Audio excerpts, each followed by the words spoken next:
Hey guys, welcome back to Lifetime Angler. So the question for today is, how many crappie are you not catching when you go fishing?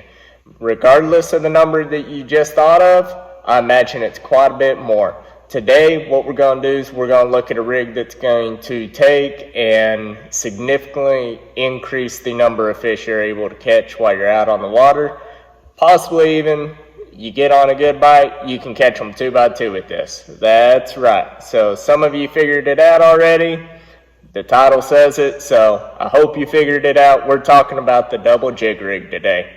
What I'm going to do is I'm going to start off, I'm going to show y'all how I tie this up. From there, we'll go into talking about how to fish it, where to fish it, different things of that nature, and we'll go from there. So you're going to start off, you're going to take your monofilament line, braided line, fluorocarbon, whatever, this 6-pound mono, and y'all bear with me, I'm blind as a bat. Feed that through the eye of your first jig. Now, you're going to pull this through, give yourself a foot or two of extra line there, because this is going to actually be the top jig. What we're going to do is we're going to double that line over. We're going to pinch it, wrap it around twice. Last video that I uploaded was how to tie a loop knot. That's the knot I'm tying right here. I will link to that in the description. So if you don't know how to tie a loop knot, you can go and check that out. It's real short. Wet your knot. Real short, 3-minute video. So there's one little crappie jig.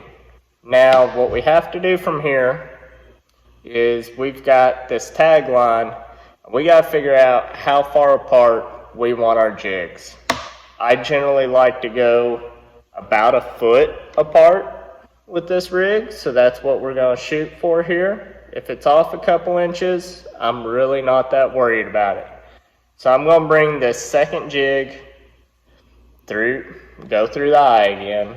I'm going to bring it roughly a foot apart, and once again I'm going to double that line over, and we're going to tie that loop knot one more time. And guys, I love this loop knot if I can actually get it to do what I want. It's quick, it's easy. When things go, they just go. We'll go ahead, wet your knot again before you tighten it down.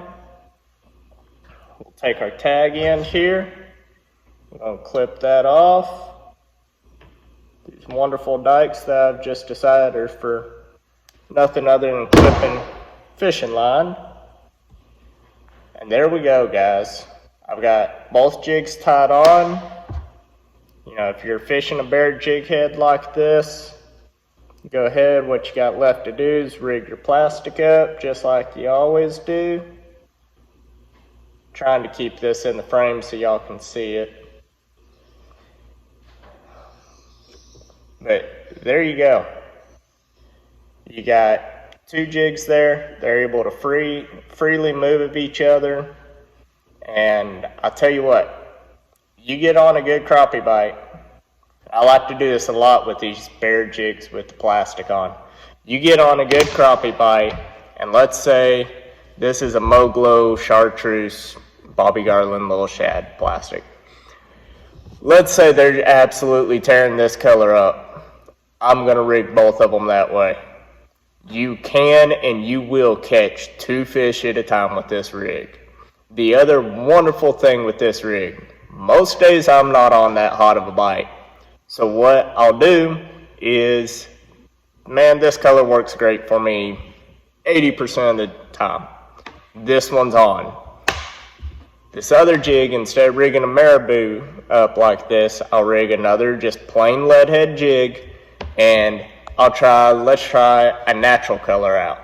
Or let's try a black and pink color out, or an orange and yellow, or a bluegrass, or something different.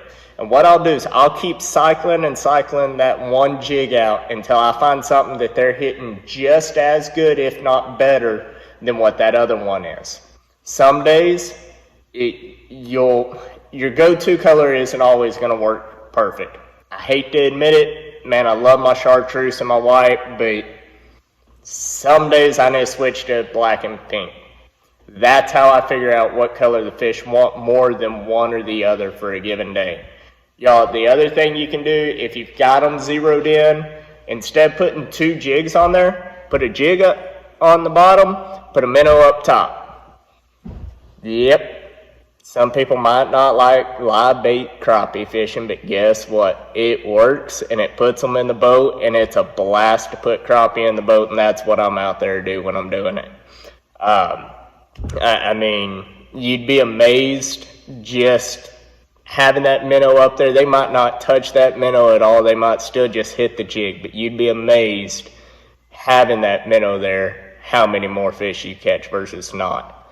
Now, as far as where am I fishing this, I'm fishing this everywhere I fish a jig anyway. Whether it's a dock, whether it's treetops, whether it's over brush piles, trolling ledges, out in open water over rock piles, along the bank, just casting reel in. If you've got lily pads or cattails, something of that nature. The only place I do not like to fish this is in the absolute thickest brush. Springtime, when they're spawning out and they're up real tight in that nasty, nasty stuff, I still prefer just to have a single jig on, because 2 jigs, 2 hooks, you do increase your odds of getting hung up. But guys, I hope you are enjoying this. Again, I'm going to link the video for how to tie that loop knot that I'm using in the description. Y'all be sure, if you like this, there's a more detailed write-up on it that's coming out today as well at lifetimeangler.com. Head over there, check that out. I'll link to the website there as well. Please, please, if you're liking this information, go ahead, leave a comment. Tell me what you want to see. Tell me what you like, what you don't like. I'm open to doing videos on different things. Otherwise, y'all subscribe. We're going to keep putting stuff out. And until next time, y'all stay safe and tight lines.